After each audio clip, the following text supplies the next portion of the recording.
दर्शकवृन्द, यो दृश्य पूर्व राजा ज्ञानेन्द्र शाह पश्चिम नवलपरासीको सराउल गाउँपालिका वडा नम्बर 7 बर्दघाटे कालिका मन्दिरमा आइपुग्दाको हो।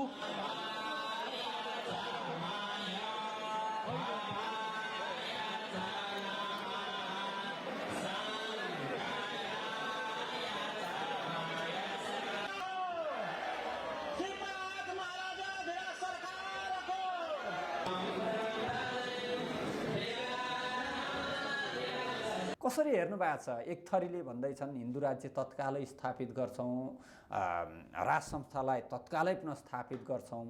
अर्का थरी भन्छन् बेला भएको छैन, हाम्रो परीक्षणै हुन बाँकी छ।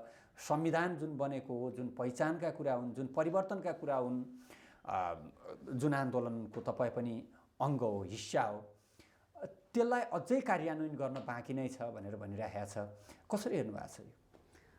अब अहिले परिस्थिति के हो भन्ने सन्दर्भलाई लिएर तपाईँले जुन कुरो उठाउनुभयो, मेरो आफ्नो बुझाइमा यो गलत व्याख्या हो होइन। परिस्थिति नेपालको अहिले के हो मेरो बुझाइमा भन्छ भने, यो जो किर्ते सुगौली सन्धि भयो त्यसपछि सुरु भएको जो नव औपनिवेशिकता हो, यो विदेशीहरूको शासन होइन, प्रत्यक्ष अप्रत्यक्ष शासन, यो एउटा उत्कर्षमा पुगेर, त्यसको उत्कर्ष भनेको संविधान हो, उत्कर्षमा पुगेर अब त्यो चाहिँ क्षय अथवा ह्रासको दिशातिर अगाडि बढाएको छ। अब हामी सङ्क्रमण कालमा छौँ र अहिलेको के हुन्छ भने गुलामीको चाहिँ तपाईँको उत्कर्षपछि जो अन्त्यको चरण सुरु भयो र देश एउटा ठुलो विस्फोटको तपाईँको दिशातिर अगाडि बढेको छ। र मैले यो देशको मात्रै होइन, यो विश्व प्रवृत्ति हो। जस्तो विश्वको ध्रुवीकरण हामी जो देख्छौँ नि अहिले होइन, जसरी चाहिँ विश्वको सारा जनमत अर्को दिशातिर उल्ट्यो आज, किन भन्छ भने यो सबै जोडिन्छ। जस्तो यो उदारवाद नव उदारवाद जति चिजहरू विश्वभरि लादिए, यसले जुन बर्बादी संसारमा ल्यायो, यसका विरुद्धमा संसार फेरि विद्रोह सुरु भएको छ र त्यसको छाया नेपालमा पनि परेको छ। त्यस कारणले यति बेलाको बहस के हो भन्छ भने एउटा युगको अन्त्यको बहस हो। एउटा युगले जो मूल्य मान्यता र विचार नेपालभित्र ल्यायो नि, जो लादियो, आयातित भयो भनौँ न, त्यसको अन्त्यको मुद्दा हो अहिले। अब यो लडाइँभित्र जसको जसको सकारात्मक भूमिका हुन्छ तिनी एजेन्डाहरू अगाडि बढ्छन्। जस्तो तपाईँले राज संस्थाको कुरा गर्नुभयो, हिन्दू राज्यको कुरा गर्नुभयो, अथवा निरपेक्षता, धर्मनिरपेक्षता, पछिल्लो पहिचानका कुराहरू, परिवर्तनका देशको तपाईँको स्वाधीनता 12 बुँदे पछिको जे परिवर्तन भयो, जे उपलब्धिहरू भनिँदैछ, त्यो उपलब्धिका कुरा हो। यो त क्लाइमेक्स हो। मैले भने नि यो 12 बुँदे के हो भन्छ भने 12 बुँदेलाई मैले दुईटा कोणबाट हेर्छु। एउटा चाहिँ सुगौली सन्धि यताको नव औपनिवेशिकताको उत्कर्षको बिन्दु र अर्को नेपालको विघटन गर्ने जो रणनीति भयो त्यसको प्रारम्भको बिन्दु हो 12 बुँदे होइन। तर 12 बुँदेलाई त नेपालको स्वाभिमानको, नेपालको गौरवको प्रस्थान बिन्दु कोसीढुङ्गाको रूपमा हेरिन्छ नि। अब त्यो हो उनीहरूले जो यस्तो हो नि त, कुनै पनि चिजलाई सापेक्षतामै हेर्ने हो। जस्तो निरपेक्ष रूपमा, सार्वभौम रूपमा, सर्वसम्मत रूपमा सबैलाई स्वीकारे कुनै पनि शब्द, कुनै पनि चिज हुँदैन होइन। जस्तो प्रजातन्त्र पनि के हो भन्छ भने यसको पनि अर्थ हामीले सापेक्षतामा खोज्ने हो। जस्तो तपाईँले भनेको यो महान उपलब्धि कसलाई हो त भन्छ भने देश लुट्नेहरूलाई हो होइन, देश लुट्नेहरूलाई हो, देशलाई विदेशी एजेन्डामा घुमाउनेहरूलाई हो। जस्तो यिनी 12 बुँदे पछि जो आएका छन् नि, यिनका चाहिँ सधैँ देश कहाँ घुमाए, एमसिसीमा घुमाए, जन्मको आधारको नागरिकतामा घुमाए, एसपिपीमा घुमाए। यिनका कहिले पनि तपाईँको बैठकमा देशको सार्वभौम सत्ता, अखण्डता अथवा यो देशको मान्छेको चाहिँ तपाईँको पीडा कहिले छलफलको बहस विषयको त हामी त सुनेनौँ। त्यस कारणले यो उपलब्धि उनको निम्ति हो, हामीले बुझ्ने त्यसरी हो। त हाम्रो उपलब्धि के हो? धेरै आगो ओकल्नुहुन्छ जुन आन्दोलनको तपाईँ पनि हिस्सा हो, आफूले हाँकेको, आफू पनि त्यसको एउटा अङ्ग भएको आन्दोलनप्रति गौरवको अनुभूति छैन कहीँ कतै? होइन, यस्तो छ, कुनै कालखण्डमा जस्तो लाग्यो मान्छेका चाहिँ बुझाइका सीमा हुन्छन्, एउटा सीमा बुझाइको सीमाभित्र मान्छे लाग्छ होइन। बुझ्दै जाने क्रममा चाहिँ राम्रो मान्छे लाग्दैन। किन भन्छ भने मैले चाहिँ यो 63 साल मात्रै होइन, मैले 7 सालदेखि नै भन्छु। जस्तो यो दलिता है, दलिताको भनेको तपाईँ हाहुमा मात्र लाग्नु भयो त्यो बेला, बुझ्दै जानुभयो र छाड्नुभयो हो। निश्चित हिजो एउटा स्कुलिङ मात्रै थियो। किन भन्छ भने तपाईँ एउटा सङ्कटमा नपुगिकन र अनुभव नगरिकन तपाईँ वास्तविक कुरो बुझ्नुहुन्न होइन। जब परिस्थिति सामान्य हुन्छ नि, सामान्य परिस्थितिले त्यो भित्रको चाहिँ सुसुप्त चिज निस्किन दिएको हुँदैन, दबाएको हुन्छ। तर सङ्कटले त्यो विस्फोट गर्दै ल्यायो। जस्तो माओवादी युद्धपछि धेरै चिज सतहमा आयो, जस्तो यो व्यवस्था प्रणाली के हो, संसदीय व्यवस्था प्रणाली के हो, माओवादी आफै के हो, होइन। जस्तो माओवादी आफै के हो भन्ने कुरो त जस्तो 62 सालमा आयो त्यो देखाइदियो, सबै एक्सपोज गर्यो उसले। जुन व्यवस्थाका विरुद्धमा चाहिँ हतियार उठाएको घोषणा गर्यो त्यहीँ आएर विसर्जन भयो। अब यो अनुभवले हामीलाई अर्कै दिशातिर पुर्यायो। मलाई जस्तो सोच्दै कहाँ पुर्यायो त भन्दा हामी कहाँ फँसेका छौँ त आखिर, होइन। दल र व्यक्तिको कुरा मात्रै त रहेनछ यहाँ त। त्यस कारणले हामी जहाँ फँसेका छौँ हामी त्यहीँ जानुपर्छ भन्नेमा चाहिँ म पुगेको हुँ। र मैले सरस्वती हेरेँ, इतिहास हेर्दाखेरि मैले के देखेँ भन्छ भने जस्तो मैले 3टा चिजलाई मैले सबैभन्दा बढी महत्त्व दिन्छु। पहिलो कुरो यो 7 सालदेखि 62-63 सालसम्म आउँदा जति पनि आन्दोलन परिवर्तन, राजनीतिक परिवर्तनको नाममा जति आन्दोलन भए यो सबै डिजाइन बाहिर भएको छ, होइन। यो देशको निम्ति घातक हुने एउटा मेजर कारण त्यो हो, किन विदेशी इन्ट्रेस्टमा उसले डिजाइन गरेको छ, यहाँ भएको होइन। यो डिजाइन यहाँ भएको यसो हुन्छ नि, समान रूपले सोच्ने, जसरी कम्युनिस्टहरू विश्वव्यापी छन्, जसरी समाजवादी त्यतिखेरको तपाईँले चाहिँ नि कुरा गर्न खोज्नुभयो भने त्यो बेला समाजवादी विचारधाराले जग हाल्दै थियो। इन्डियामा जवाहरलाल होलान्, यता हाम्रा बिपी कोइराला होलान्, अन्य देशहरू 8-10 मुलुकले एउटा अलायन्स नै गरेका थिए, होइन। त्यो बेला समाजवादको लहर थियो। कुनै बेला साम्यवाद त छैन, वैज्ञानिक समाजवाद भनिन्छ, के अरे साम्यवाद भन्ने हुन्छ हुँदैन, एउटै हातको औँला पनि समान हुँदैन भनिन्छ, नेपालमा गलत व्याख्या भयो भन्ने पनि छ। वैज्ञानिक समाजवाद भनौँ अथवा साम्यवाद जेसुकै भनौँ, त्यसको एउटा लहर चलिरहन्छ। अहिले पनि यहाँ हेर्नुभयो भने भारतका हिन्दूवादीहरूले नेपालमा आफ्ना मान्छेहरू पठाएर यहाँ चाहिँ एक किसिमको माहौल बिथोल्ने कामहरू गरिराखेकै देखिन्छ। ठाउँ ठाउँमा धार्मिक उत्तेजना फैलाउने प्रयत्न त्यो त भइरहेको रहेछ त। हो, त्यही गलत त्यही हो। हामी फसेको कहाँ हो भन्छ भने हामीले एउटा चिज बुझेनौँ। जस्तो तपाईँको दर्शन र विचारधारा भन्ने चिजका 2टा पाटा हुन्छन्। एउटा त्यसको युनिभर्सल पाटो भन्छ, सार्वभौम पाटो, होइन, संसारभरि एउटा। र यसै जोडौँ भारतीय स्वतन्त्रता सङ्ग्राममा पनि नेपाली नेताहरू जेल परेका छन्। मैले भन्छु, मैले त्यही भन्दैछु। जस्तो त्यो सार्वभौम पाटो भने के हो भन्छ भने जस्तो समाज वर्गहरूमा फाटेको छ। अब वर्गहरूमा फाटेसम्म समाजमा वर्ग सङ्घर्ष हुन्छ, लडाइँ हुन्छ। अब राज्य भन्ने चिजले एउटा वर्गको मात्रै प्रतिनिधित्व गर्छ, सबैको गर्दैन, आदि इत्यादि। जस्तो कार्ल मार्क्सका विचार यिनी मलाई लाग्छ सार्वभौम विचार हुन्। अमेरिकामा गएर कुरो गरे पनि त्यही हो, नेपालमा पनि त्यही हो।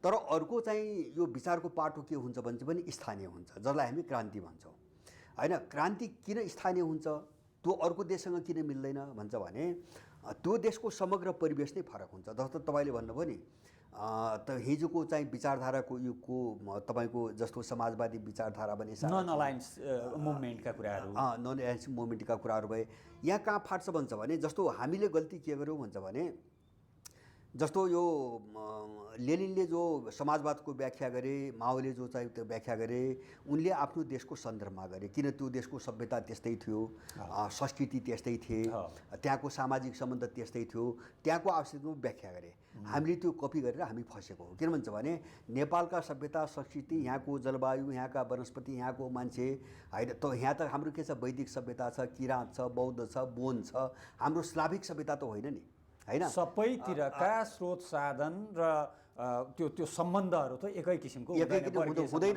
त्यस कारणले क्रान्ति जहाँ पनि मौलिक हुन्छ, होइन, आफ्नै हुन्छ। त्यस कारणले क्रान्ति आफ्नै हुने भएपछि विभिन्न देशको इन्ट्रेस्ट मिल्दैन। हो, हामीले गल्ती त्यही गरे हौँ। जस्तो चाहिँ हामी लहलहमा लाग्यौँ, तपाईँ नेहरूको लहरमा लागे, इन्डियनको निम्ति काम गरे, होइन, अथवा चाहिँ रुसी लहलहमा लागे, रसियाको निम्ति काम गरे, नेपालको निम्ति काम गर्ने मान्छे यहाँ भएन। किन भन्छ भने चाहे प्रजातान्त्रिक समाजवाद भनौँ, चाहे नौलो जनवाद, चाहे चाहिँ तपाईँको रसियन मोडेलको समाजवाद, जनताको त्यसमा नेपालीपन छैन। त्यो मोडेलमा, त्यो रिभोल्युसनको नारामा नेपालीपन छैन। त्यसै कारणले नेपाल बर्बाद भयो। मैले बुझेको यति हो। किन भन्छ भने एउटा परिवेशबाट आएका मतहरू मत लिए, होइन, एउटा परिवेशमा उनको निम्ति विकास भएका तपाईँको मतहरूलाई हामीले कपी गऱ्यौँ। जस्तो यो संसदीय व्यवस्था हाम्रो निम्ति घातक साबित किन भयो त भन्छ भने यो बेलायतमा राजा र त्यहाँका 2टा पार्टी, टोरी र हुइकका बिचको जो लडाइँ थियो, त्यो लडाइँलाई पावर सेयरिङको सम्झौताबाट टुङ्ग्याइएको घटना हो। त्यसलाई उनले डेमोक्रेसी भने, होइन। राजा संवैधानिक भएर बस्ने, होइन, सरकार दलहरूले बनाउने भनी सम्झौता भयो, त्यसलाई उनले डेमोक्रेसी भने। अब त्यो डेमोक्रेसीको मोडेलमा के छ भन्छ भने पावर सेयरिङको कुरा मात्रै छ। सुन्नुहोस् है, बुझाइ मेरो, पावर सेयरिङ मात्रै छ, किन बेलायतको समस्या त्यति थियो। आर्थिक राजा र दलहरूको बिचको लडाइँमा त्यहाँ आर्थिक प्रश्न थिएन होइन, अथवा त्यहाँ सभ्यताको कुरो थिएन, इतिहासको कुरो थिएन, उनको लडाइँको कुरो थियो पावरको। त्यो भएर यो डेमोक्रेसीको मोडेलमा पावरको कुरा मात्रै छ। जस्तो यहाँ कुकुर जस्तो देख्छौँ नि हामी, लडाइँ शक्तिको निम्ति कुकुर झगडा देख्छौँ नि, किन भन्छ भने यो मोडेलमा म्याग्ना काटा कालदेखि नै त्यही नै हो। यो मोडालिटीमा पावर मात्रै छ। त्यस कारणले यसले कहिले पनि देश बन्न दिएन। त्यस कारणले मैले भन्छु यो सिद्धान्त यो घातक छ हाम्रो निम्ति यसले काम नगरेका कारण थियो। किन हामीलाई सबै बनाउनु छ, जस्तो आर्थिक रूपमा देश बनाउनु छ, सामाजिक सांस्कृतिक रूपमा देश बनाउनु छ, नैतिक रूपमा देश बनाउनु छ, तर हामी गयौँ कहाँ पावरको कुरा गर्ने ब्रिटिस मोडेलमा मात्रै हामी गयो, देश फसेको त्यहाँ हो। त्यस कारणले यो सबै चिजलाई आफ्नोपनमा नसोचिकन नेपालको सापेक्षमा विचार नगरिकन मलाई लाग्छ यो सङ्कटको समाधान हामी भेट्दैनौँ। त्योभन्दा अगाडि वैचारिक कुरा अलि लामै भयो। अहिलेको परिस्थितिमा तपाईँले जुन मौलिकताको कुरा गर्दै हुनुहुन्छ, कसले हो हाम्रो मौलिकता जोगाउने र अहिलेको फेरि त्यो अधुरै रहेको कुराहरू, यो परिवर्तन सम्भव छ जसको प्रयत्न हुँदैछ यतिखेर? राज संस्था सिधै तोकेर भन्नुपर्दा राज संस्था हिन्दू राज्य आउन सक्छ, गणतन्त्र जान सक्छ, अहिलेको जुन व्यवस्था हो यो भत्किएर नयाँ व्यवस्था आउन सक्छ, नयाँ भन्दा पनि पुरानोतिर फर्किन सक्छ इतिहासको सक्का? पुरानोतिर होइन, मैले त नयाँतिर भन्दैछु। एउटा चाहिँ पुरानो भन्नाले के हुन्छ भने त्यो प्रवृत्तिको पुनरावृत्ति पनि हुन्छ। जस्तो पुरानो जस्तो यहाँ भने सुनिन्छ नि, पुरानो फर्किन्छ भन्छ नि, यिनी पनि त पुरानै हुन् होइन, यिनी पनि त पुरानै हुन्। जस्तो 63 भन्दा अगाडि त पुरानो थिए नि त होइन, अथवा चाहिँ 46 सालभन्दा अगाडि यिनी पनि पुरानै थिए। यस्ता वाहियात चाहिँ तपाईँको उनले गर्ने तर्कहरू भए। मेरो भनाइ के हो भन्छ भने यसलाई दुईवटा कोणबाट हेरौँ। एउटा चाहिँ यो लडाइँलाई एउटा अस्थायी खालको समाधान अथवा ट्याक्टिकल भन्नुहोस् न, एउटा के अरे राजनीतिक समाधानको कोणबाट एउटा पाटो हो, जहाँ चाहिँ तपाईँले उठाएको के अरे चाहिँ धर्मको कुरा, राजाको कुरा, गणतन्त्रको कुरा, पहिचानको कुराहरू, यिनी एउटा चरणका कुरा मात्रै भए होइन। मैले के भन्छ भने यसले नेपालको सङ्कटको मूलभूत चाहिँ तपाईँको समाधान यतिले गर्दैन। मैले अघि नै भने हाम्रो समाधान समस्या कहाँ छ भन्छ भने जस्तो व्यक्तिले अहिले एउटा पुष्पकमलजी प्रधानमन्त्री हुनुहुन्छ होइन, उहाँले राज्यको कुनै मेकानिजम बसेर शासन गर्नुभएको छ, त्यहाँ मेकानिजम छ उहाँलाई चलाउने। अब त्यस्ता धेरै मेकानिजमबाट राज्यको एउटा मेसिनरी हुन्छ, त्यो मेसिनरी एउटा सिस्टममा काम गर्छ, त्यो सिस्टमलाई कुनै थटले विचारले चलाइरहेको हुन्छ, जसलाई उदारवाद भन्छन् अहिले, र त्यो थटलाई चलाउने कुनै फिलोसफी हुन्छ। मेरो बुझाइ के हुन्छ भने हाम्रो समस्या त्यहाँ छ, हामी त्यहाँसम्म पुग्नुपर्छ। मैले युगान्तकारी परिवर्तन भने नि, हाम्रो सोच्नेदेखि लिएर हाम्रो विचार प्रणाली, हाम्रा राजनीतिक, आर्थिक, सामाजिक, सांस्कृतिक विचार प्रणाली, त्यसपछि हाम्रो चाहिँ व्यवस्था प्रणाली, र त्यो मात्र होइन हाम्रो जीवन पद्धति, यो सबै चिज जो मर्दै गयो नि अथवा हामीले जो गुमायौँ, यहाँ नगइकन यसको चाहिँ अन्तिम समाधान छैन। बाँकी तपाईँले भनेको कुरा राजनीतिक एउटा चरणको, जस्तो माथि सिडी चढ्दाखेरि त खुड्किला पार गर्नु पऱ्यो नि, एउटा खुड्किला पार हुन्छ यसबाट, अहिलेको प्रबन्ध हो, एउटा खुड्किला पार गर्न सकिएला, तर हामी माथिल्लो तलमा पुग्न सक्दैनौँ, यसबाट सक्दैनौँ, किन यो यथास्थितिभित्रै हुने एउटा चरणको लडाइँ हो, मैले त्यति बुझ्छु। एउटा तर तपाईँ त अब साम्यवादी भन्ने कि त्यो वैज्ञानिक समाजवादी विचारधारा पनि अध्ययन गर्नुभएको व्यक्तित्व, जसरी लेनिनले एकैचोटि छलाङ मार्न खोजे सकिँदो रहेनछ, समाज पनि बिस्तारै अगाडि बढ्नुपर्ने रहेछ, सामाजिक चेतना पनि त्यही किसिमले हुनुपर्ने रहेछ भन्ने कुरा भयो, 5पछि 17 आयो होइन। त्यसै गरी मध्यसम्मको यात्रा त यसले तय गर्छ भनेर तपाईँ आफैले स्वीकार गर्दै हुनुहुन्छ भने मध्यसम्म यसलाई हामीले किन स्वीकार नगर्ने? सामाजिक चेतना माथि उठ्दै गएपछि अहिले नै छलाङ मार्ने भन्दा पनि बिस्तारै विकासलाई चाहिँ त्यसपछि गति दिँदा तपाईँहरूको जुन आन्दोलन हो, तपाईँको जुन स्वाभिमानको कुरो गर्नुभयो, तपाईँले जुन पहिचानको कुरो, मौलिकताको कुरो गर्नुभयो र तल परेका वर्गहरूको चाहिँ उत्थानको कुरो गर्नुभयो, त्यसपछि ती कुराहरू उठाउन सकिन्न? होइन, गर्ने नै त्यही हो। जस्तो यो चरणको लडाइँलाई हामीले गर्ने हुन्न भनेको छैनौँ। मेरो भनाइ के हो भन्छ भने जस्तो हाम्रो देशको मूल समस्या के भन्छ भने अहिले जस्तो मैले यो सुरुदेखि आयातितपना त भने त्यो अलिकति भेग भयो। जस्तो नेपालको राजनीति यति सङ्कटपूर्ण हुनुका पछाडि दुईवटा शक्ति छन्। एउटा यो विदेशी शक्तिको रणनीतिबाट देश यस्तो भयो, उनको चाहिँ अन्तर्राष्ट्रिय चाहिँ लडाइँ, ध्रुवीकरणको लडाइँको कारणले चाहिँ नेपाल यस्तो भयो, त्यो गेम यहाँ खेलियो, र त्यो विदेशी शक्तिले बोकेर आएको भाडाको शक्ति जो अहिले सत्तामा छ, यो दुईटा शक्तिका विरुद्धमा जो आउँछन् उनी सबै बिचमा सहकारी हुनुपर्छ, मेरो स्पष्ट कुरा छ हैन। मैले कृत्रिम रूपमा जस्तो चाहिँ यो मुद्दाबाट चाहिँ निरपेक्ष बसेर अलग बसेर मैले राजतन्त्र गणतन्त्र अब के अरे हिन्दू अथवा धर्मनिरपेक्षता म यो मुद्दामा बहस गर्न चाहन्न, यो गलत हो भन्छु। मैले सापेक्षतामा बहस गर्नु पर्यो भन्छु क्या। यो दुईटाको जस्तो इन्डियन साम्राज्यवाद पश्चिमा साम्राज्यवाद र त्यसले बोकेको जो चाहिँ भाडाको शक्ति छ यहाँ देशभित्र जो 12 बुँदेको मतियार हो नि, यो शक्तिका विरुद्धमा खुलेर जो आउँछन् उनको बिचमा मोर्चा बन्नुपर्छ, सहकारी गर्ने त्यही हो। तर तिनीहरूसँग टाँसेर चाहिँ उठाइने मुद्दाहरू हाम्रो देशको निम्ति काम गर्दैन। तपाईँले जुन भनिराख्नु भएको छ देश राष्ट्रियता यो कुराहरू सङ्कटमा छ, देशको पहिचान यो सङ्कटमा छ भनिरहनु भएको छ। रुसमा जब आक्रमण भयो त्यो बेला जारका भत्काइएका शालिकहरू पनि टल्काउन लगाइयो, लेनिन जस्ताले टल्काए। राष्ट्रिय शक्तिहरू त सबै एक हुने होला नि, एक ठाउँमा आउने होला नि यदि राष्ट्रियता सङ्कटमा छ भने। अनि सबै ससाना झुन्ड मुन्ड बनाउने, एउटा दायाँ हिँड्ने एउटा बायाँ हिँड्ने, एउटा माथि हिँड्ने एउटा तल लाग्ने, दसतिर फर्केर बस्ने होइन होला। फेरि कम्युनिस्टभित्र पनि त राष्ट्रवादी सोच भएका होलान्, कङ्ग्रेसभित्र होलान्, एमालेभित्र सबैभित्र होलान्। कम्युनिस्ट भन्दाखेरि सबै आए, त्यसरी मिल्दा हुँदैन सबै होइन, मिल्नुपर्छ। तर मैले भने नि तपाईँलाई जस्तो त्यो राष्ट्रिय शक्ति भने के त त्यो परिभाषित हुनु पऱ्यो नि। नेपालको यति बेलाको सन्दर्भमा इन्डो पश्चिमा शक्ति जसले नेपालको भूराजनीति यस्तो बनायो हैन, भूराजनीति यस्तो बनायो भनेर मैले उनलाई किन भनेको भन्छ भने म 47 सालदेखि केही घटनाहरू हेर्छु मैले हैन। जस्तो योजनाबद्ध रूपमा जो हमला भयो नि, एउटा पहिलो चरण चाहिँ तपाईँको निजीकरण अर्थतन्त्रमाथि हमला, दोस्रो दासढुङ्गा, तेस्रो दरबार हत्याकाण्ड, चौथो माओवादी युद्ध, अनि यो सबै बाटो क्लियर गरिकन 12 बुँदे समझदारी हैन।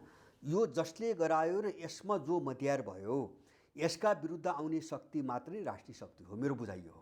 अब यो बाहिर चाहिँ नक्कली नारा तपाईँको भजाइ खाने हुन्छ नि च्याखे थाप्नेहरू हैन। अब इन्डियन पैसा खान्छ अमेरिकी साम्राज्यवाद भन्छ, अथवा चाहिँ तपाईँको अमेरिकन दूतावास पैसा खान्छ इन्डियाको विरोध गर्छ। त्यो राष्ट्रले फेरि सबैलाई यसै गरी आरोप, तपाईलाई पनि आरोप त होइन आरोप लगाउन्, नै आरोप लगाएर हुँदैन, आरोप लगाएर केही पनि फरक पर्दैन। चिज के हुन्छ भने त्यो भूमिकामा त देखिनु पर्यो नि त। जस्तो इन्डो पश्चिमा साम्राज्यवाद र त्यसले बोकेको शक्तिका विरुद्ध एउटा कार्यक्रममै चाहिँ तपाईँको आयो भने आरोप जतिसुकै लगाउनु त्यसले केही फरक पार्दैन। तर जे बोले पनि कसको एजेन्डा बोल्यो, कसको विचार होइन, मैले धेरैसँग यहाँ छलफल गरेँ, त्यससँग कसको डलर बोक्यो भन्ने पनि हुन्छ। होइन, मैले यहाँ धेरैसँग जस्तो राष्ट्रवाद र यो दलाल 12 बुँदेको विरोध गर्ने यहाँ मान्छे धेरै छन्, मैले धेरैसँग छलफल गरेँ। तर धेरै चाहिँ कहाँ आउनै मानेनन् भन्छ भने यो विदेशी शक्तिहरू जहाँ प्रत्यक्ष संलग्न छन् नि यहाँ, यो त सबैले देखिया छ, यिनको नाम उच्चारण गर्न पनि मान्दैन। यहाँ 12 बुँदेको विरोध गर्छ, त्यो दलहरूसँग विरोध मात्रै छ क्या, त्यहाँ दलहरूसँग विरोध छ। तर 12 बुँदेमा दलहरूलाई ल्याउने शक्ति को हो भन्न ऊ तयार छैन, किन उसकै दलाली गरेर फेरि ऊ सत्ता हत्याउनु खोजिरहेछ। त यस्ता खालका चिजहरू चाहिँ त्यस बेला मात्रै साफ हुन्छन् जब कार्यक्रममै हैन त्यो अन्तर्राष्ट्रिय शक्ति र त्यसले बोकेको शक्तिको विरुद्धमा जान तयार हुन्छन्, उनीहरू चाहिँ राष्ट्रिय शक्ति हुन् हैन। जो बोल्दैनन्, एउटा पाटोमा बोले जस्तो गर्ने अर्को पाटोमा नबोल्ने, तिनी छद्मवेशी हुन्।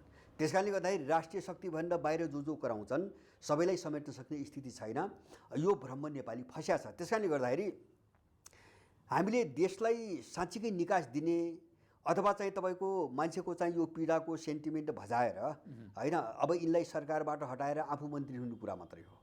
हामी त्यो खेलमा किन फस्ने, फेरि किन फस्ने, कसैलाई फेरि मन्त्री बनाउनुको निम्ति त्यो खेलमा हामी किन फस्ने? जस्तो मूलभूत रूपमा हो, जस्तो देशले यो समस्याबाट चाहिँ मुक्ति पाउँदैन, अथवा यो देशको नागरिक जुन हालत छ नि 1 करोडभन्दा बढी मान्छे बाहिर पलायन भइसके, उनीहरू देशबाट फर्कन पाउँदैनन् र देशको विकासै हुँदैन भने त्यो सत्ता परिवर्तनको बाटोमा हामी किन लाग्ने? राम्रो कुरा गर्नुभयो। यो भूमिका, यो जसरी विदेश पलायनको कुरो छ, बेरोजगारीको कुरा छ, असमानताको कुरो छ, सामाजिक विभेदको कुरो छ, वर्ग विभेदको कुरो छ, यो कुराको भूमिका पहिलादेखि नै बाँधिँदै समस्याहरू थिग्रिँदै यहाँसम्म आइपुगेको हो कि 12 बुँदे पक्षधरहरू पावरमा आइसकेपछि एकाएक उत्पत्ति भएको, किनभने अहिले राजावादीहरूका कुरा गरौँ चाहे हिन्दूवादीहरूका कुरा गरौँ, उनीहरूले भन्ने के हो भने तपाईँले सङ्केत मात्र गर्नुभयो जस्तो यहाँ दुःख छ, पीडा छ, समस्यामा छन्, सङ्कटमा छन्, विदेशिएका छन्, यहाँ रोजगारीको अवसर छैन, गरी खाने कुनै माहौल छैन भनेर भनिरहेका छन्। यो समस्याहरूको मूल जड कहाँ हो, सुरुवात कसरी भएको? होइन, तत्कालै उत्पत्ति हो। मैले तपाईँलाई भने 12 बुँदे उत्कर्ष हो, मैले अघि नै भनिसकेँ होइन। 12 बुँदेबाट सुरु भएको बिल्कुल झुट कुरा हो यो। 12 बुँदेबाट मात्रै यो सङ्कट आयो भन्नेहरू तिनी सत्ताको आकाङ्क्षी मात्रै हुन्। मैले अघि नै भने 12 बुँदेको अन्ततः एक चरणको समाधान मात्रै हो, प्रारम्भिक चरण हो त्यो होइन। मैले दुईवटा कुरा तपाईँलाई राख्छु। एउटा मैले भने नि तपाईँको हरेक आन्दोलन एकदम प्रायोजित छन् बाहिरबाट, र त्यो आन्दोलनका मूल्य मान्यता सिद्धान्त सबै प्रायोजित छन्। मैले एउटा आन्दोलनहरू होइन, अघिल्लो पनि जस्तो 7 सालपछि नै हेर्नुहोस् न, मैले यो सिङ्गो डेमोक्रेसीको कुरा गर्दैछु। त्यो गरिसक्नुभयो तपाईँले, मैले भन्छु त्यो भनिसक्नुभयो तपाईँले। अहिलेका आन्दोलनहरू ठ्याक्क नामै त दुर्गा प्रसाईको आन्दोलन होइन, दुर्गा प्रसाईको यस्तो छ, राजावादीहरूको आन्दोलन दुर्गा प्रसाईको प्रायोजित होइन। जस्तो म व्यक्तिमा जान्न है, व्यक्तिलाई नै हो। यति बेला मैले के हुन्छ भने नेपाली जनता जुन सकसमा बाँच्नै नसक्ने भयो नि, त्यो ठुलो पङ्क्ति दुर्गाको वरिपरि जम्मा भएको छ। यी बैंक पीडितको नाममा भ्रष्टाचारको विरुद्धमा यत्रो मान्छे उर्लिरहेको छ होइन। यो देशले जे मूल समस्या झेलिरहेछ त्यो समस्याको निम्ति, समस्या समाधानको निम्ति यो आएको छ यहाँ। त्यस कारणले हामीले पात्रलाई धुरीमा राख्नु हुँदैन। पात्र त जस्तो हिजो नेपालका नेपाली अब यसैले गर्छ भन्थे होइन। एक चरण एउटा आयो गयो होइन। जस्तो दुर्गाको रूपमा आज यो कति जान्छ, मैले व्यक्तिको कुरा मात्रै गरेको। अनि व्यक्तिसँगै प्रवृत्ति र तपाईँको सिद्धान्त जोडिएर आउँदैन, त्यो खारिँदै जान्छ। त्यो त व्यक्ति मात्र हुँदैन नि, व्यक्ति मात्रै एकदम हो, कुनै न कुनै विचारले डोराएको हुन्छ। एक्ज्याक्टली हो, मेरो भनाइ हो। जस्तो नेपालका नेपाली उसले ग्राउन्डमा टेकेन, सुन्नुहोस् है, अब ऊ चाहिँ तपाईँको सिद्धि हो। जस्तो अहिले पनि के हो भन्छ भने नेपालको समस्या के हो भनेर यो अगाडि बढ्न सकेन भने यो एक चरणपछि हराउँछ होइन। जस्तो नेपालको समस्या भनेको यहाँको मान्छेको रोजीरोटीको समस्या, रोजगारीको समस्या, सुरक्षाको समस्या, यो भ्रष्टाचारको समस्या, सार्वभौमताको समस्या धेरै छन्। यो मुद्दालाई चाहिँ सम्बोधन गरेर अगाडि बढ्न सक्यो भने यसलाई कसैले ढाल्न सक्दैन होइन। अलिकति पछाडि फर्केला, दमनले फर्केला, तर यो चाहिँ मेटिँदैन होइन। गलत ढङ्गले बहक्यो, पपुलिस्ट मुद्दामा गयो अथवा चाहिँ आधारभूत चिराबाट बहक्यो भने यो सिद्धिन्छ। त्यस कारणले गर्दाखेरि यसले अर्को रूप लिन्छ। जस्तो हिजो नेपालका नेपाली भन्दा त यो त भयानक भयो नि, मान्छेले त केही त सिकेछ नि। अब यो चाहिँ तपाईँको अगाडि बढेन भने यसबाट अर्को कुरा सिक्छ, अनुभव हासिल गर्छ, कमी कहाँ भयो, कमजोरी कहाँ भयो, आन्दोलन परिमार्जन हुँदै जाने हुन्। त्यस कारणले मैले यसलाई प्रायोजित मान्दैन। जस्तो कतिपय मान्छे भनेका छन् नि होला, घुसपैठ गर्न खोजेका छन्। जस्तो इन्डियनहरू एक ढङ्गबाट घुसपैठ गर्नु खोजेका छन्, अरू पनि खोज्या होला नि, त्यसलाई अन्त लाग्नु कोसिस, त्यो सबै छ। तर यसको उत्थान चाहिँ तपाईँको प्रायोजित होइन, मैले त्यो भन्न खोजेको होइन। मैले तपाईँले अघि नै भन्नुभयो नि, जस्तो 12 बुँदेको अन्त्य मात्रै समाधान किन होइन भन्छ भने म दुईवटा कुरा भन्छु। दुईवटा कुरा, एउटा त मैले अघि नै भने 7 सालदेखिकै जग हाम्रो खतरनाक छ प्रजातन्त्रको नाममा, सुन्नुहोस् है। त्यही भएर 7 सालदेखि तपाईँ हामी के देख्छौँ भन्छ भने यिनीहरूले देशलाई सधैँ विदेशीको एजेन्डा वरिपरि घुमाए। किन? त्यो विदेशीकै मुभमेन्ट हो त्यो होइन। त्यस कारणले विदेशको विचारधाराले सद्भाव राख्न पाउने कि होइन भने त्यो समान सद्भाव राखे भए त नेपालको सद्भाव मात्रै हो भने त नेपालको निम्ति काम हुनु पर्थ्यो नि त। जस्तो 7 सालपछि मतलब तपाईँले भन्न सक्ने एजेन्डा के हुन्? नेपालमा इन्डियाको सैनिक, भारतीय सैनिक मिसन होइन। अनि इन्डियनहरूलाई जन्मसिद्ध को आधारमा नागरिकता, कोशी सम्झौता, गण्डकी सम्झौता होइन, त्यही नै हुन्। मान्छेले चाहिँ आम रूपमा बुझेका त्यही नै हुन्। 46 सालपछि हेर्नुहोस्, लाउडा, धमिजा, चेजेर, पजेरो, महाकाली होइन, दरबार हत्याकाण्ड, माओवादी युद्ध, यही त हो। अनि 63 सालपछि ठुलो बहस के हो? जन्मको आधारको नागरिकता। यी अस्ति आएको विधेयक प्रमाणिकसम्म आउँदा नागरिकता, एमसिसी, एसपिपी। ल तपाईँ भन्नुहोस् 7 सालदेखि अहिलेसम्म यिनका दलीय बैठक वा यिनका मन्त्रीसभा बैठकमा देशको सार्वभौमसत्ता, क्षेत्रीय अखण्डता, यो देशको मान्छेको सङ्कट, यसको समाधान, विकास, यिनी एजेन्डामा बहस कहिले भए, कहाँ भए? एउटा पनि छैन, एउटा पनि छैन। यसैले बुझाउँछ आन्दोलन सबै उसैले गराएको हो, एउटा पाटो। दोस्रो, 12 बुँदे चाहिँ मूल समस्या होइन। किन होइन भन्छ भने जस्तो देशको विकास किन भएन भन्ने छ होइन। यहाँ कसैले चाहेर पनि हुँदैन, कसैले चाहेर पनि हुँदैन। किन हुँदैन भन्छ भने बहुदल आएपछि 47 सालपछि नवउदारवादको नाममा यिनले विश्व बैंक, अन्तर्राष्ट्रिय मुद्रा कोष, विश्व व्यापार सङ्गठन फेरि नवउदारवादको सुरुवात त 42 सालमै भयो नि, प्रकाश चन्द्र लोहनी होइन सुरु भयो होइन, केही एजेन्डामा सुरु गरे, त्यो पञ्चायतकालमै भएको हो। तर सिद्धान्तमा सम्झौता भयो 47 सालपछि। र त्यो सिद्धान्तले के भन्छ, नवउदारवादले जस्तो आर्थिक क्षेत्रको जस्तो विकास किन नहुन्छ भन्छ, विकास उसले के भन्छ भने सार्वजनिक हितमा राज्यले लगानी गर्न पाउँदैन।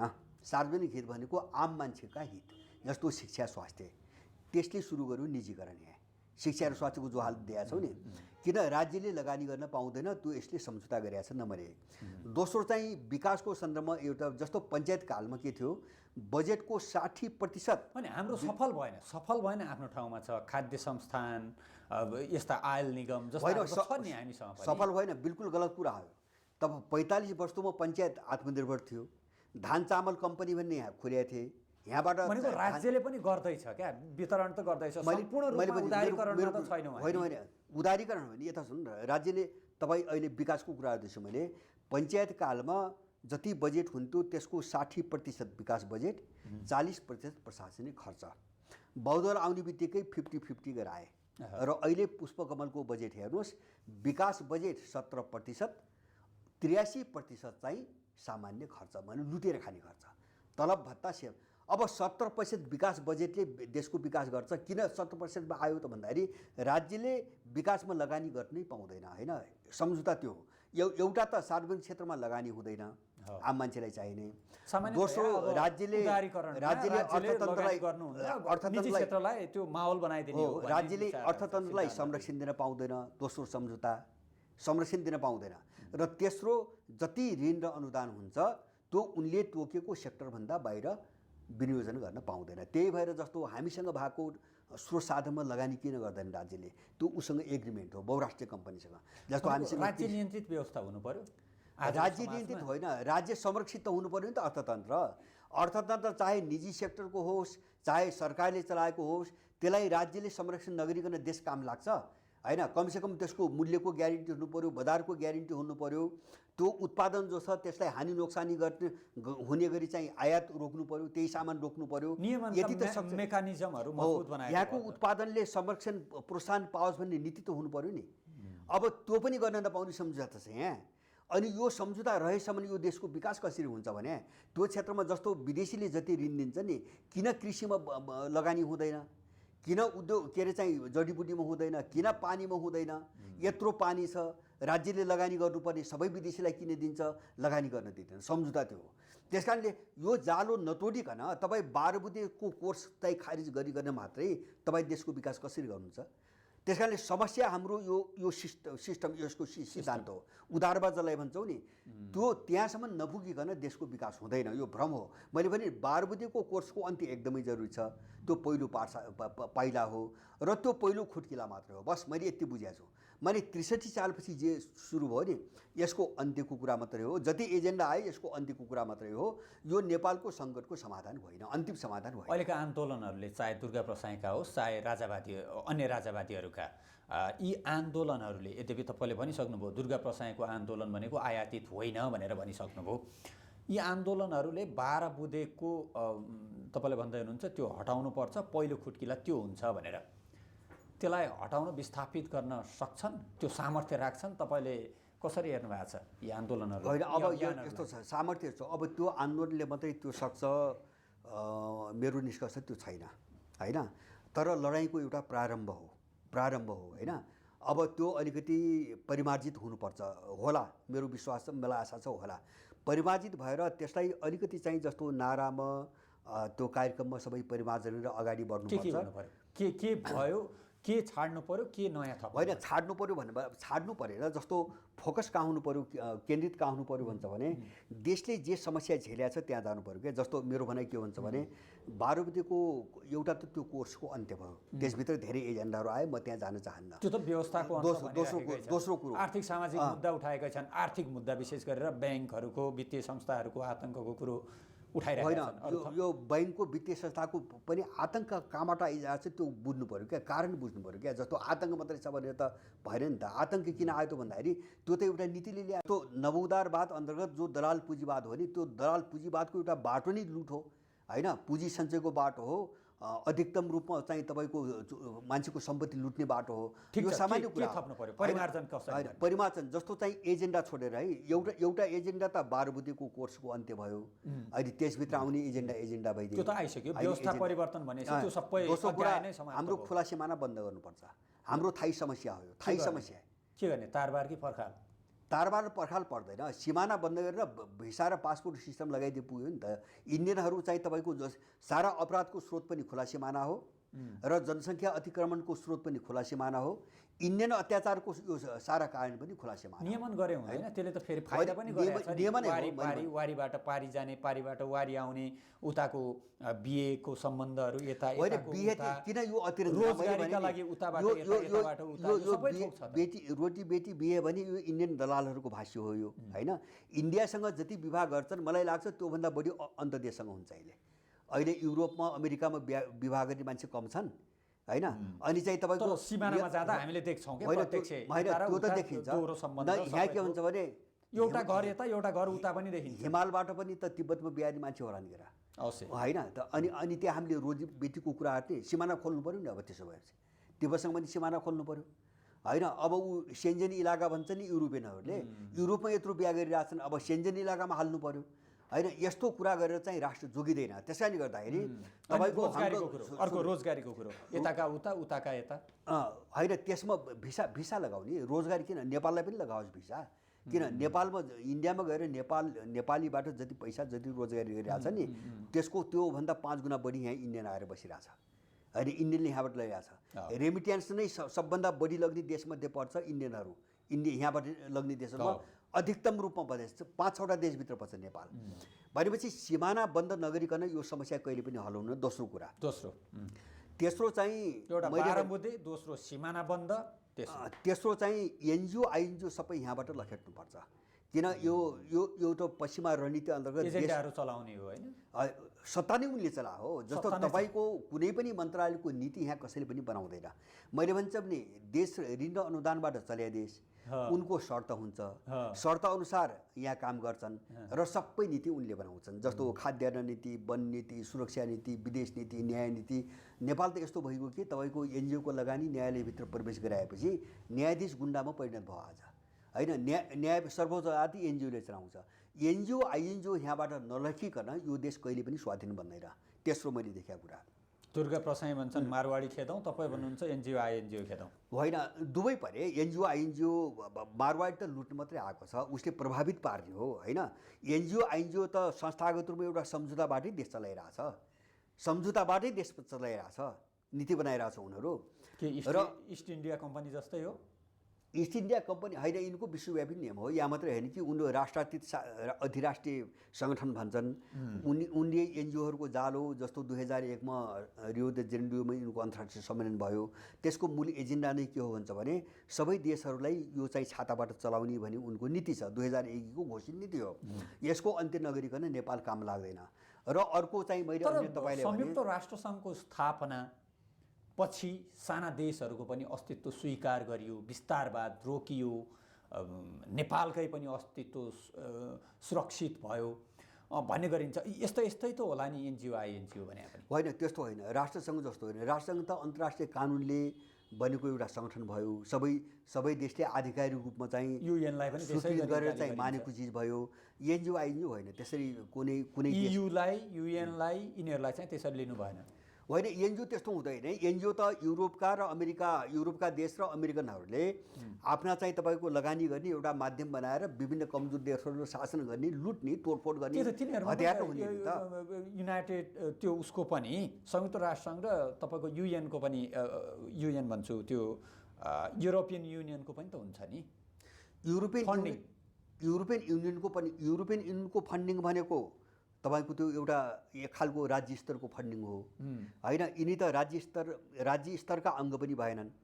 एनजिओ आइएनजिओ भने यिनी राज्य स्तरका निकाय पनि भएनन्।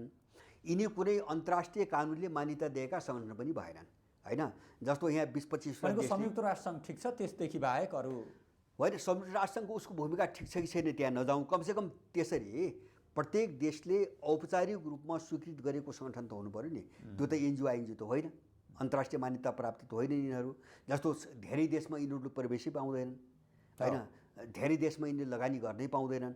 जहाँ कमजोर छन्, जहाँ सक्छन्, उनले त्यहाँ गएर बर्बाद पार्ने हो।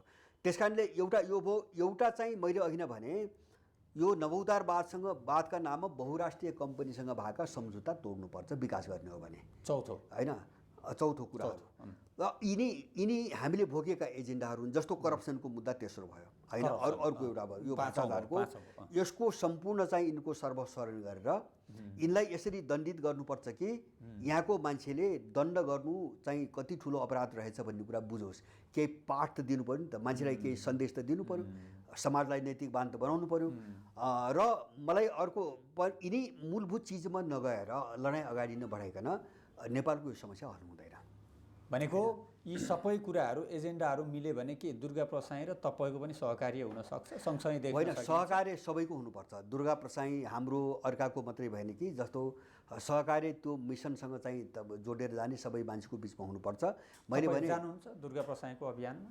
होइन, दुर्गा प्रसाईको अभियान भन्ने भएन। जस्तो यो सबै चाहिँ चिजलाई समेट्नु हो भने त्यो दुर्गा प्रसाईको मात्रै अभियानै रहँदैन त होइन। त्यो राष्ट्रको निम्ति एउटा ठुलो लडाइँको मुद्दा बन्छ र त्यो मुद्दामा ढिलो चाँडो सबै जानै पर्छ। यदि देशको निम्ति जसले काम गरिरहेको छ त्यो मान्छे जानै पर्छ। हामीले त्यो दिशामा धेरैसँग छलफल चलाइरहेछौँ। जाने कसरी त अब होइन, कमसेकम मान्छेले के बुझोस् भन्दाखेरि हामी के को निम्ति यो लडाइँको कुरा गरिरहेका छौँ त्यो त मान्छेले त बुझ्नु पऱ्यो नि त। त्यो लडाइँ कहाँ जोडिनु पऱ्यो? देशको जीवन, राष्ट्रको जीवन र यो देशको मान्छेको जीवनसँग त जोडिनु पऱ्यो नि त, प्रत्यक्षमा जोडिनु पऱ्यो त्यो लडाइँ। तिनी सबै एजेन्डा र एउटा कार्यक्रम बनाएर जानुको हामीसँग विकल्प छैन र ढिलो चाँडो मान्छे जान्छ। किन यो असफलताबाट अनुभवबाट सिक्दै जान्छ नि त। सीमा के हो भने बुझ्दै मान्छेले जान्छ, मान्छे परिमार्जित हुन्छ। मेरो एउटै कुरा छ भन्छ भने अहिले जो उठ्या छ, जे जति एजेन्डामा उठ्या छ यसलाई मर्न दिनुहुन्न, यसलाई ढल्न दिनुहुन्न। त्यो भएर हामीले पूर्ण रूपमा हामीले समर्थन गरेका छौँ, हामी बोली पनि रहेका छौँ र यसलाई परिमार्जन गर्नुपर्छ भन्ने मेरो आफ्नो चाहिँ विचार छ। परिमार्जन गर्नुपर्छ भन्ने छ। तपाईँको विचार सुन्दा अब धेरैको विश्लेषण पनि के छ भने तपाईँ समाजवादी विचारधाराबाट शिक्षित दीक्षित व्यक्तित्व त्यहाँबाट अगाडि आउनुभएको, तर अब बिस्तारै तपाईँ दक्षिणपन्थी भाषामा भाषिँदै अब राजावादी र हिन्दूवादीहरूको भाषा बोल्न थाल्नुभयो भन्ने आरोप आउँछ। अब यसको खण्डन कसरी गर्नुहुन्छ? सुन्नुहोस्, यो अहिलेका स्कुलिङका मान्छेहरूको कुरो हो। मैले के भन्छ भने जसले विदेशीको भात खाएर यिनी वामपन्थीका कुरा अरे होइन, जसले आफ्नै पार्टीको नेता मारेर दबाउँछ, जसले इन्डियन भात खाएर चाहिँ 10 वर्ष नेपाली मार्छ, तिनी हत्याराहरूले मलाई वामपन्थीको पाठ नपढाए हुन्छ होइन। यिनलाई त्यो शर्मको विषय हो। यिनी नैतिकता हुनु भने त्यो शर्मको विषय हो होइन। अर्को चिज चाहिँ तपाईँको वामपन्थी भन्ने शब्द के हो? दक्षिणपन्थी वामपन्थी भन्छ भने वामपन्थी भनेको यथास्थितिको विरोधी भने मात्रै हो, त्योभन्दा बढी केही पनि होइन। परिवर्तनको पक्षधर बस त्यति हो। वामपन्थीको अर्थ त्यति हो, अरू केही पनि होइन। अब अहिले चाहिँ मान्छे अपभ्रम छ, एउटा अभ्यासले के भयो, वामपन्थी भनेको कम्युनिस्ट हो भन्ने अर्थमा बुझ्छ मान्छेले होइन। उसको त्यो बुझाइ गलत हो। यद्यपि अर्थ त्यसको लागि प्रगतिशील रूपान्तरण यथास्थितिमा रूपान्तरण, राम्रो बाटोमा रूपान्तरण, त्यति नै हो। अब फेरि होइन, नराम्रोबाट झन् नराम्रो होइन, राम्रोबाट झन् राम्रोतिर। राम्रो भन्नाले माने देशको हित सापेक्ष, यो देशको मान्छेको हित सापेक्ष, आर्थिक सामाजिक सबैको वामपन्थी भनी मान्यो हो भने त्यति हो। अर्को चाहिँ तपाईँले भने जस्तो मेरो भनाइ के हुन्छ भने, जस्तो समाजवाद भन्नु भने समाजवाद भन्ने शब्द समाजको भलाइसँग सम्बन्धित छ, आम समाजको प्रतिनिधित्व गर्ने भनिन्छ। यद्यपि प्रयोग कस्ता के भए, अब लोकतन्त्र पनि त्यही हो नि, लोकसँग जोडिएको छ हो त्यो, तर जो प्रयोग भए त्यो समाजवादसँग सम्बन्धित छ कि छैन भन्ने अर्को पाटो हो होइन। जस्तो अब मैले अभ्यासमा पुँजीवादै भयो, त्यो व्यक्तिको चाहिँ तपाईँको राज्य प्रणाली हो होइन, व्यक्ति सर्व। अब समाजवादको जो अभ्यास भयो नि, मैले के देख्छु भने हामीले अहिले उठाएको मुद्दा के हो भन्छ भने समाजवादको नाममा जो प्रयोग भए तिनी नाम त समाजवाद राखिए, तर त्यहाँ समाजको मान्छे छ नि त्यो कामदार मात्रै सीमित रह्यो। त्यो कहिले पनि तपाईँको राज्यको अधिकारी बन्न सकेन, राज्यमा निर्णायक रहन सकेन, त्यो कामदारै भयो होइन। कामदारको रूपमा गाँसबास कपासको ग्यारेन्टी भयो, तर त्यो कामदारै भयो।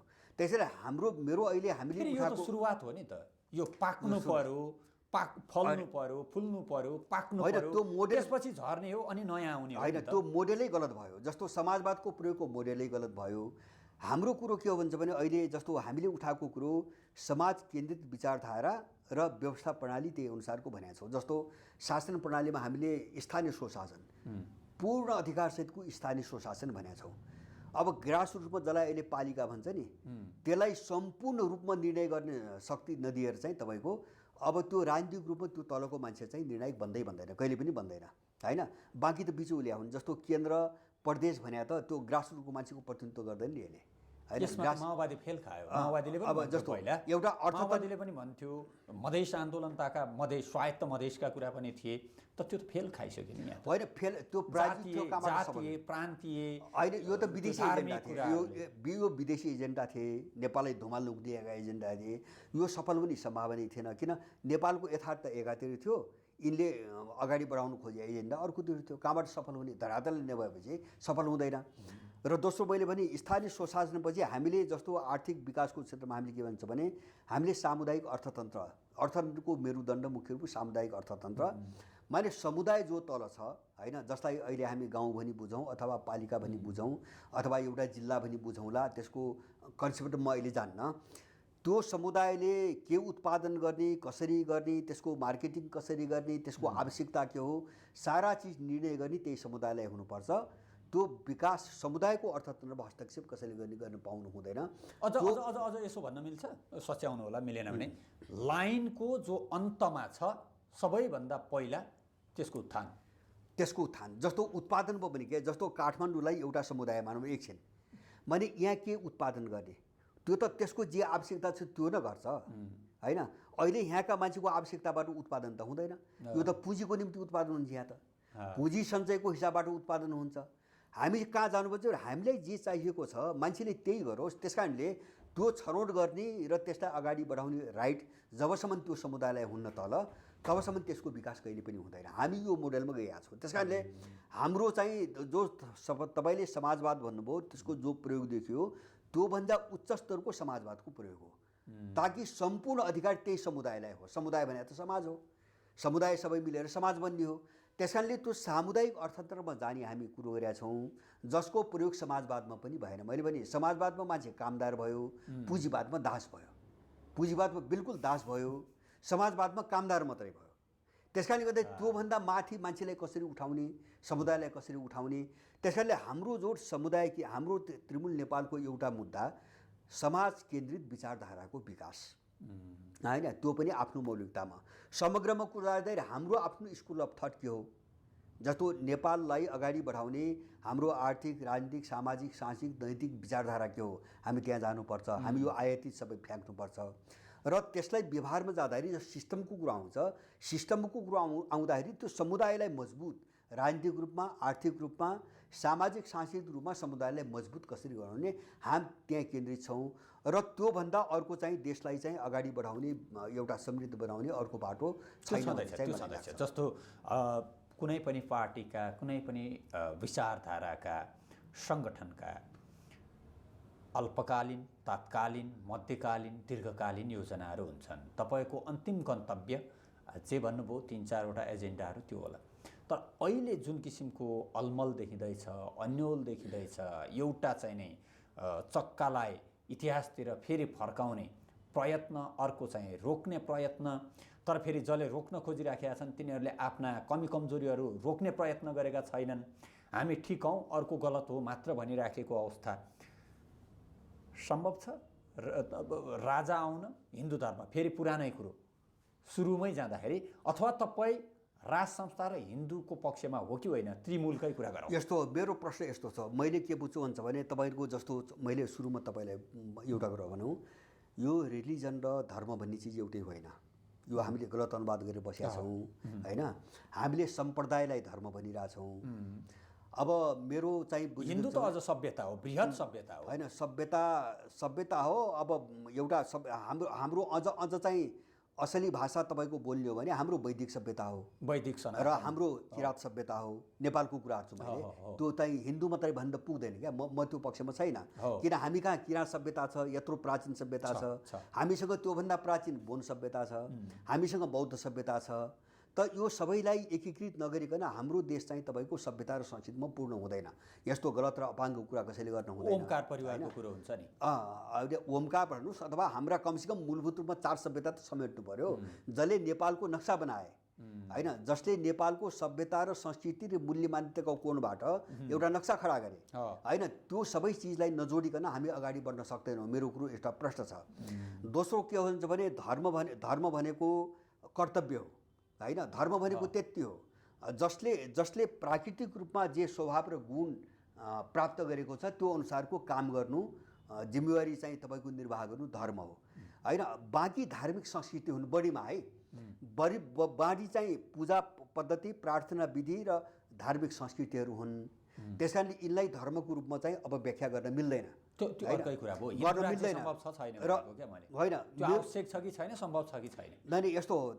त्यसको साथसाथै प्राचीन के अरे धार्मिक संस्कृति सापेक्ष भन्न सकिन्छ र त्यसमा मलाई के लाग्छ भन्छ भने यो लडाइँलाई राम्रो ढङ्गले लैजाने हो भने मैले भने हाम्रा प्राचीन जो छन् तिनी सबैलाई त्यो भाषामा कोड गर्नुपर्छ भन्ने पक्षमा छु म होइन। एउटा चिजलाई मात्रै बोकेर यो विरोधाभासमा फस्ने र भोलि अर्को विदेशी खेल्ने ठाउँ बनाउने पक्षमा म चाहिँ छैन होइन। हिन्दू राज्यको एजेन्डा पनि विदेशीका लागि यहाँ मैदान तयार गर्ने उ त खेल्छ नि त। मैले भने हिन्दू भन्ने मान्छेले किराँत भन्न चाहिँ टाउको किन दुख्छ, बौद्ध भन्न टाउको किन दुख्छ, बोन भन्न टाउको किन दुख्छ, मेरो भनाइ के हो क्या। समग्र देशको सोच हो भने त सबैलाई समेट्नु त पर्यो। सबै त नेपाली हो। त्यो किराँत मेरो होइन, किराँत सभ्यता मेरो होइन, मैले होइन भन्ने। त्यो यलम्बर नै यहीँ चाहिँ नुवाकोटमा बसेर शासन गरेको हो होइन। त्रिशुलीसम्म उसको राज्यको सिमाना थियो होइन। फेरि हिन्दू जस्तो व्यापक बृहत धर्मको चाहिँ छाती यति सानो पनि त कहाँ होला र जहाँ अरू हटाउँदैन हो। माने वैदिक परम्परा एउटा विशाल चाहिँ दार्शनिक परम्परा हो। यो यति विशाल अरू छैन। ज्ञानको ठुलो भण्डार हो, दर्शनको ठुलो भण्डार हो, अत्यन्तै सहिष्णु ऊ हो। जस्तो यहाँ चाहिँ चारवाकको चाहिँ भौतिकवाददेखि होइन, कपिलको साङ्ख्य पनि भौतिकवादै हो होइन, तपाईँको चारवाक पनि भौतिकवाद हो, देखि लिएर ब्रह्मवाद सबै चाहिँ मिलेर बसेको छ, सबैलाई एउटै धारा मान्छ। यति विशाल चाहिँ ज्ञानको भण्डार अरू छैन, किन उनको साहित्य लेखिएन होइन, त्यो लिपिमा आएन र कमजोर हुँदै गए। तर पनि जे जति मूल्य मान्यता छन् ती सबै त हाम्रै हुन्, तिनी सबै सम्प्रदाय त हाम्रै हुन्।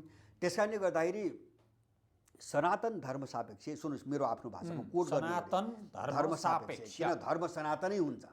धर्म सनातन, धर्म कुनै व्यक्तिको रचना होइन, कुनै व्यक्तिको रचना होइन धर्म होइन। धर्म कर्तव्य हो। यो सृष्टि जुन दिनदेखि सुरु भयो त्यहाँदेखि धर्म सुरु भयो र सृष्टि जुन दिनसम्म रहन्छ त्यहाँसम्म धर्म रहन्छ। त्यस कारणले धर्म सनातन त्यो कर्तव्य हो। अब यो सनातन धर्म सापेक्ष अब हाम्रो सनातन संस्कृतिहरू, अब हामी व्याख्यामा हाम्रा सनातन संस्कृतिको सबैको कुरा गरौँ हामीले होइन। अब त्यो भएपछि यो लडाइँ चाहिँ तपाईँको पूर्ण भएर जान्छ। किन हामीले त जस्तो मैले सुरु भने हाम्रो लडाइँ राष्ट्र निर्माणको लडाइँ हो। त्यो राष्ट्र निर्माण राजनीतिक रूपमा, आर्थिक रूपमा, विकासको कोणबाट, धार्मिक सांस्कृतिक रूपमा पनि त राष्ट्र निर्माणलाई त पूर्णतातिर लैजानु पऱ्यो नि हामीले। त्यस कारणले अलिकति बृहत सोचबाट जानुपर्छ, मेरो भनाइ यो छ। अब तपाईँले राजाको कुरा गर्नु, मेरो स्पष्ट मान्यता पहिलेदेखि अहिले मात्रै, मलाई भ्रम के छैन भन्छ भने हाम्रो देशको भूराजनीति कहाँ छ भनेपछि जस्तो यहाँभित्रका शक्तिहरू, राष्ट्रिय शक्ति, एउटा चाहिँ भाडाको शक्ति, अर्को देशभक्त शक्ति, मेरो भन्दा होइन भाडाको शक्ति, यो दुईटा शक्ति र अन्तर्राष्ट्रिय कोणबाट हेर्दाखेरि हाम्रो देशको भूराजनीतिमा हस्तक्षेप गर्ने शक्ति र नगर्ने शक्ति, यो सबैलाई सन्तुष्ट बनाएर मिलाएर लैजाने नेपालको भूराजनीतिमा एजेन्डा छैन। म यसमा प्रश्न छु।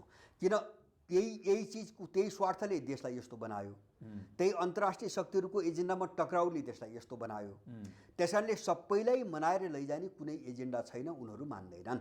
त्यस कारणले अहिले मैले सुरुमा भने नि, म त्यही ल्याएको छु, हामीलाई देश गिजोल्ने विदेशी शक्ति र त्यसले बोकेको भाटाको शक्तिको विरुद्धमा होइन जो आउँदैन उसको अब यो अबको लडाइँमा कुनै पनि भूमिका रहँदैन, ऊ मेटेरै जानुपर्छ।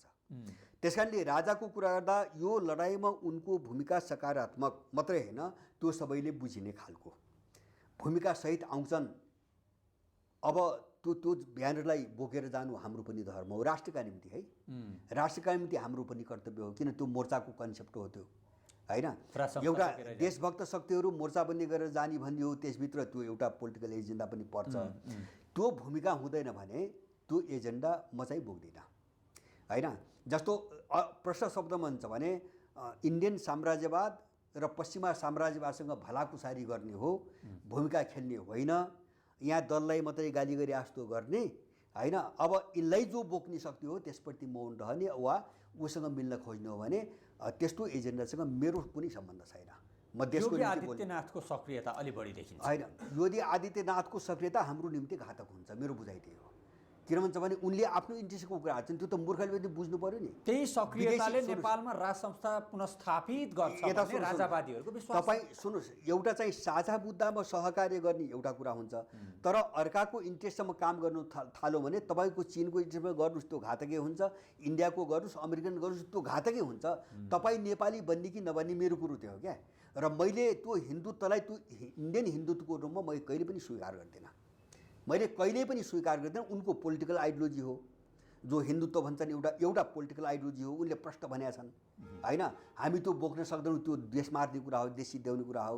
दोस्रो त्यो धार्मिक रूपमा जो कुरो गर्छन् नि, त्यो इन्डियनले भन्ने हिन्दू र हामीले भन्ने हिन्दूमा कुनै सम्बन्ध छैन। एकदम हाम्रो हिमाली जस्तो हाम्रो त सबै संस्कृति हो, त्यो हिन्दू भनौँ वैदिक जे भनौँ सबै संस्कृति हो। यहाँ संस्कृतिको कुरा गर्दा अब तब के अरे देवी संस्कृति हो। तपाईँको इन्डियनहरूको वैष्णव संस्कृति हो, आकाश पाताल फरक छ, जरै मिल्दैन। अनि चाहिँ हिन्दूको नाममा चाहिँ इन्डियनसँग सास। मेरो प्रश्न के भन्छ भने जस्तो राजनीतिक आदर्शको नाममा पश्चिमा बोक्ने, होइन, फ्री मार्केट इकोनोमीको नाममा घुमाएर पश्चिमा बोक्ने, हिन्दूको नाममा इन्डियन बोक्ने हो भने त्यो सबै देशद्रोहीहरू हुन्।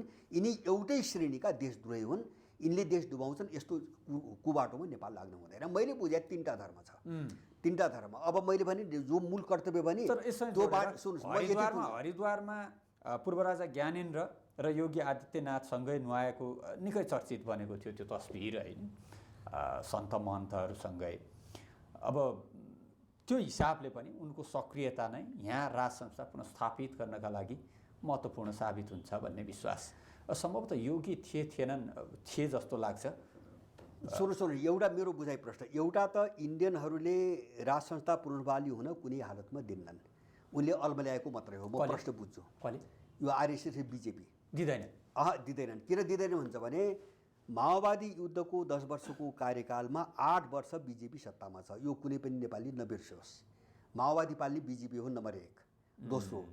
दोस्रो 12 बुँदे समझदारीको जो मिसनसँग अभिन्न रूपमा जोडिएको बिजेपी हो। म तपाईँलाई एउटा के भन्छु, माओवादी युद्धलाई ह्यान्डल गर्ने जर्ज फर्नान्डिस लजिस्टिक, माओवादीलाई लजिस्टिक आपूर्ति गर्ने सम्पूर्ण जिम्मा उसले ल्याएको थियो। त्यहाँ 11 जनाको कमिटी छ इन्डियामा बनेको। जर्ज फर्नान्डिस चाहिँ तपाईँको अटल बिहारी वाजपेयीको विदेश मन्त्री, रक्षा मन्त्री हो र ऊ क्रिस्चियन पनि हो। र माओवादीको सङ्गठनको मामिला हेर्ने हर्मिज थाराकान, होइन, ऊ रहेको चिफ हो, उसले माओवादीको सङ्गठन हेर्थ्यो। अनि त्यो आरएसएसले राजा ल्याइदिन्छ, उसले अल्मल्याइरहेछ। एक दुईवटा जोगी लगाएर, किन अल्मल्याएर हाम्रो विरुद्धमा नजाओस्, होइन, अर्को दिशातिर नजाओस्। अब एउटा उनले आफ्नो इन्ट्रेस्ट हेर्ने हो। यहाँ कसैको चाहिँ राजाको गद्दी सद्दी उनले केही पनि हेर्दैन। पहिलो कुरा यहाँसम्म देश ल्याएको काङ्ग्रेस आई मनमोहनको सरकार त 12 बुँदे समझदारीको सम्पूर्ण तयारी भएपछि 1 वर्ष अगाडि आएको सरकार न हो। ब्याकग्राउन्डमा त सबै बिजेपी छ। अनि बिजेपीले राजा ल्याउँछ, अटल बिहारी छ, एउटा पाटो। दोस्रो पाटो के हुन्छ भने विदेशीले राजा ल्याउने हो भने त्यो राजा हामीले अस्वीकारै गर्नुपर्छ। अब देशको निम्ति लड्ने हो भने है, होइन, जनता बलमा आउनु पऱ्यो नि त, जनतामाथि विश्वास गर्नु परेन, होइन, देशको सङ्कटसँग जुझ्नु परेन। त्यही फर्किनुको निम्ति इन्डियन गुहार्ने अथवा फर्किनुको निम्ति चाहिँ त्यही अमेरिकन युरोपियन गुहार्ने हो भने त्यो कुनै पनि पात्र मलाई चाहिएको छैन। म चाहिँ त्यो स्वीकार गर्दिनँ, मैले त्यो विरोधै गर्छु। त्यस कारणले गर्दाखेरि हाम्रो के भने हाम्रो सङ्कटको सन्दर्भमा कसको भूमिका के हो हामी त्यहाँ जाउँ, होइन। मैले बारम्बार भनेको छु त्यो हिसाबले हो भने ठिक छ, सकारात्मक भूमिका हुन्छ भने राजा मान्न तयार, राज संस्था मान्न तयार, होइन। त्यो भूमिका हुँदैन भने म त्यो बाटोमा चाहिँ लाग्दिनँ। म कहिले पनि त्यो गल्ती मैले चाहिँ गर्दिनँ। हस्, धन्यवाद यो महत्त्वपूर्ण समयका लागि। हजुर, धन्यवाद।